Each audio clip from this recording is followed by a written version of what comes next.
Episode 42. Niko masih menunggu jawaban dari Putri. Sedangkan seseorang memotret momen itu dan mengirimkan ke Nathan. "Bagaimana Putri?" tanya Niko masih dengan posisi yang sama, berdiri dengan kedua lututnya. Terlalu cepat untukmu mengajakku menikah," sahutnya menolak. "Mungkin terlalu cepat, tapi aku sungguh-sungguh," ujarnya lagi meyakinkan. "Bagaimana kalau kamu juga sama?" tanya Putri sembari melirik ke arah pengawal. "Oh tidak Putri, aku tidak akan menyanyiakan wanita cantik seperti kamu. Tapi berbeda dengan Nathan. Dia akan dengan mudah mencampakkanmu," sahutnya mulai menggoyahkan pendirian wanita di depannya. Sementara itu di sebuah klub malam, Nathan menegakkan minuman alkohol dan Andre menggelengkan kepalanya. Melihat bosnya selalu menyelesaikan masalah dengan minuman haram itu. "Apa sikapmu tadi?" karena Niko memegang tangan Putri. Nathan tidak menjawab. Dia terus meminum minuman haram itu. "Beberapa hari lagi kalian mau menikah, tapi kamu dan dia selalu bertengkar. Aku tidak yakin sandiwara ini akan bertahan sampai setahun," ujar Andre dan Nathan menatap asistennya. "Kalian sama-sama keras kepala, tidak ada yang mau mengalah. Dan itu sangat sulit," ujar Andre lagi.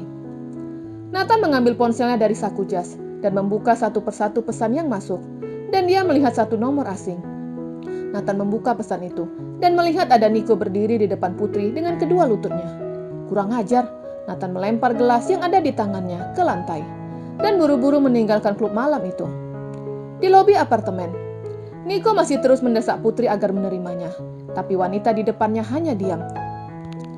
"Jawab Putri," desak Niko lagi sembari memegang jari jemari Putri. "Aku akan tetap menikah dengan Nathan," sahutnya sembari melepaskan tangan Niko yang ada di jari jemarinya. "Kenapa? Aku sudah mengatakan kepada kamu kalau Nathan tidak baik dan dia akan menyiakan kamu. Jika itu terjadi, maka itu sudah nasibku dan tidak perlu kamu mengasihaniku, karena aku yakin kamu tidak tulus denganku," jelas Putri sembari berlalu kembali ke apartemen. Niko mengepalkan tangannya. "Baiklah Putri, kamu telah menolakku. Jangan salahkan kalau aku akan merusak rumah tanggamu dengan Nathan," gumamnya sembari berlalu. Di dalam mobil, Nathan terus memukul dashboard membuat Andre heran. "Kenapa?" tanyanya. Tapi Nathan tidak menjawab. Setelah mobil sampai, Nathan buru-buru turun dari mobil dan mencari keberadaan Putri dan Niko di lobi.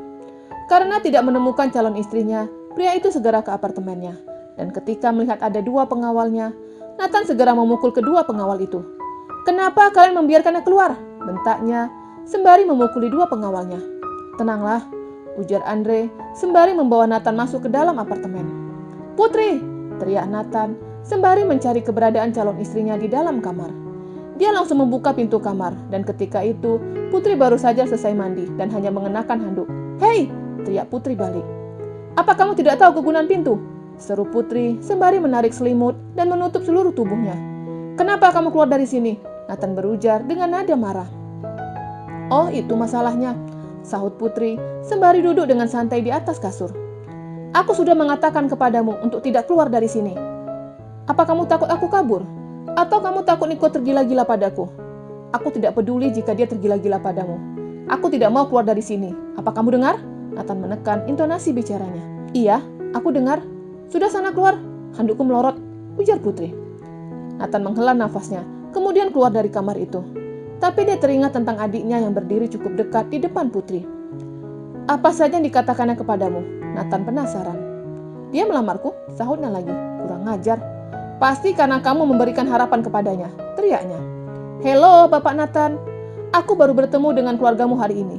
Jadi dari mana caranya aku memberikan harapan kepadanya?" sahutnya. "Atau mungkin dia tergila-gila padaku karena aku cantik." Putri sengaja melakukan itu. Dia ingin melihat reaksi pria di depannya. "Kamu cantik?" Nathan tersenyum mengejek. "Apa kaca di dalam kamar ini kurang besar sampai kamu tidak tahu kalau wajah kamu biasa saja?" Nathan menunjuk ke arah cermin. "Oke, kalau kamu tidak mengakui kalau aku cantik, tidak masalah. Tapi tidak salah dong kalau aku memuji diriku sendiri," sahutnya. "Ya terserah kalau kamu memuji dirimu sendiri. Tapi menurutku kamu biasa saja. Malah ada yang lebih cantik darimu," sahut Nathan. Tiba-tiba Putri tertawa, membuat Nathan bingung. "Kenapa kamu tertawa?" "Lebih cantik dariku? Itu artinya kamu baru saja mengakui kalau aku cantik." Ucapan Putri membuat Nathan diam dan berlalu. Tapi ucapan Putri kembali membuat Nathan menghentikan langkahnya. "Apa kamu cemburu dengan Niko?" tanya Putri. "Hah? Aku cemburu? Nathan tersenyum mengejek. Untuk apa aku cemburu? Kamu bukan wanita istimewa di hatiku. Oke, kalau kamu tidak cemburu. Tapi kenapa kamu membatasi semua gerakku? Apa perlu aku ingatkan kembali kalau kamu mantan PSK? Nathan menekan intonasi pada kata PSK, membuat Putri melemparkan bantal ke arah pria di depannya. Keluar! Teriaknya. Nathan segera keluar dari kamar itu, dan Andre langsung menggelengkan kepalanya. Dia tidak suka jika Nathan terus mengungkit masa lalu Putri. Kamu jangan mengatakan kata itu lagi, ujar Andre sembari mengikuti langkah Nathan. Jangan ajari aku, serunya dan berlalu meninggalkan apartemen. Di dalam kamarnya, Putri menangis. Kata-kata Nathan seperti sebuah pisau yang menyayat-nyayat hatinya. Dengan susah payah dia bangkit dengan melupakan masa kelamnya, tapi Nathan terus mengingatkannya. Aku benci kamu, Nathan, teriaknya sembari menjatuhkan peralatan makeup yang ada di meja rias. Sembari menangis, Putri merusak semua perabotan yang ada di dalam apartemen. Pengawal dapat mendengarkan, tapi mereka tidak berani masuk ke dalam sebelum ada perintah dari Andre ataupun Nathan. Seorang pengawal segera menghubungi Andre. Pak, ada suara berisik dari dalam apartemen, lapor pengawal. Apa? Teriak Andre sembari menoleh ke arah Nathan. Kami akan balik ke sana. Kalian lihat apa yang dilakukan Nona Putri di dalam, ujarnya sembari memutar arah mobil. Kenapa? Tanya Nathan heran. Ada suara bising dari dalam apartemen. Aku khawatir Putri melakukan hal buruk, ujarnya sembari melajukan mobil kembali ke apartemen. Pengawal membuka pintu apartemen dan melihat semua perabotan telah berantakan. Bahkan televisi telah pecah dan serpihan kaca banyak di lantai. Pengawal segera melaporkan kejadian itu kepada Andre. Di mana sekarang Putri? Tanya Andre. Mungkin ada di kamar, sahut pengawal. Lihat kondisinya, tita Andre. Kedua pengawal segera mengetuk pintu secara berulang, tapi tidak ada sahutan dari dalam. Mereka kembali menghubungi Andre, tapi Nathan buru-buru merampas ponsel itu. Pak, tidak ada sahutan, ujar pengawal. Dobrak, titah Nathan. Kedua pengawal itu mendobrak pintu kamar secara berulang, tapi pintu itu sangat susah untuk didobrak. Sampai Andre dan Nathan datang, pintu itu belum terbuka. Nathan memukul pintu dengan kursi makan yang terbuat dari kayu, terus memukul sampai pintu itu bisa didobrak. Dan mereka dapat melihat Putri tengah terbaring di kasur. Putri, ujar kedua pria itu sembari menghampiri tempat tidur. Masih bernafas, ujar Andre memegang denyut nadi wanita itu. Bawa ke rumah sakit, titah Nathan. Pria itu membopong tubuh Putri keluar dari apartemen. Dia terlihat khawatir sembari terus memperhatikan wajah calon istrinya yang terlihat pucat. Mobil melaju cukup kencang. Nathan terus berusaha membangunkan Putri dengan menyentuh wajah wanita itu. Dan Andre memperhatikan dari balik kaca. Baru kali ini aku melihat ada rasa khawatir yang teramat sangat dari dirinya. Andre bergumam dalam hatinya. Sesampai di rumah sakit, perawat langsung memindahkan tubuh Putri ke tempat tidur. Apa yang terjadi? Tanya dokter yang ada di IGD. Tidak tahu. Selamatkan calon istri saya, ujar Nathan cemas. Dokter mulai meletakkan stetoskop dan menyenter bola mata Putri, serta mengecek tekanan darah Putri. Sepertinya calon istri Bapak sedang tidur, ujar dokter. Tidur? Tanya Nathan dan Andre bersamaan. Iya, sahut dokter singkat. Tidak mungkin tidur. Saya mendobrak kamar dari tadi, tapi dia tidak bangun. Bahkan saya membopong tubuhnya dari apartemen sampai ke sini. Tapi dia sama sekali tidak bangun. Jika dia tidur, seharusnya ketika mendengar suara berisik, pasti terbangun, tapi ini tidak, jelas Nathan. Begini saja, saya akan memerintahkan pihak lab untuk mengecek darah calon istri Bapak, ujar dokter dan Nathan setuju.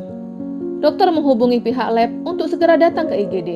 Pihak lab mengambil darah Putri dengan jarum, dan wanita itu masih tetap tertidur. Berapa lama hasilnya? Tanya Nathan. Setengah jam, sahut pihak lab sembari berlalu. Nathan terlihat mondar-mandir sembari melirik Putri yang masih saja tertidur. Apa dia bunuh diri? Tanya Nathan pelan ke Andre. Aku juga tidak tahu. Tidak mungkin dia meminum racun seperti Juliet, ujar Andre. Ah, jangan ngawur, sahutnya sembari memegang jari jemari Putri. Tangannya dingin, ujar Nathan lagi.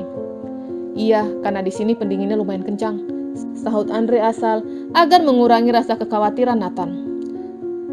Setelah menunggu selama 30 menit, pihak lab memberikan hasilnya ke dokter, dan dokter mulai menjelaskan ke Nathan.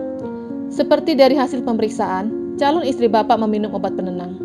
Ucapan dokter membuat Nathan dan Andre saling bertukar pandang. Apa calon istri Bapak mengalami depresi yang berat? Tanya dokter. Saya tidak tahu, sahut Nathan. Apa itu berbahaya, dok? Tanya Andre. Saya tidak tahu, apakah obat penenang ini dari resep dokter atau pasien membeli di apotek. Jadi maksud dokter apa? Tanya Nathan lagi. Maksud saya, Jika memang dari resep dokter, mungkin tidak masalah, karena dokter tahu dosisnya dan untuk apa obat itu diberikan. Tapi jika dibeli dengan sembarang dan memakai tidak sesuai anjuran, maka akan sangat berbahaya, jelas dokter. Nathan terlihat stres. Dia memijat dahinya. Berapa lama obat penenang itu hilang reaksinya? Tanya Nathan. Kemungkinan 6 jam, sahut dokter. Saran kami, biarkan calon istri Bapak dirawat semalam di sini. Kami ingin melakukan penelitian, ujar dokter. Akhirnya Nathan setuju Putri dirawat di rumah sakit. Dia dan Andre terus terjaga untuk menjaga Putri. Nathan, ambil pelajaran dari kejadian ini. Jangan pernah mengatakan kata itu lagi. Kalau sampai Putri meninggal, sudahlah, ujar Andre sembari menggelengkan kepalanya. Nathan diam sembari menelaah semua ucapan asistennya. Dia menatap wajah Putri yang cantik. Jika aku perhatikan, Putri seperti berada di dongeng, ujar Andre. Kenapa kamu mengatakan seperti itu? Tanya Nathan masih tetap memandang wajah wanita itu. Dongeng Putri Salju, apa kamu ingat? Tanya Andre. Oh, jadi kamu mau mengatakan kalau aku yang telah meracuninya dengan memberi apel, gerutu Nathan. Hal itu membuat Andre tertawa. Bukan, yang memberi racun Niko dan kita kurcacinya, sahut Andre dengan gelak tawanya. Ganteng begini dibilang kurcaci. Nathan menolak. Aku lebih memilih jadi pangerannya, ujar Nathan lagi. Hal itu membuat Andre tersenyum. Jika dalam 6 jam Putri tidak bangun, aku sarankan kamu menciumnya, ujar Andre lagi, dan membuat Nathan langsung menoleh cepat ke arah asistennya. Bersambung.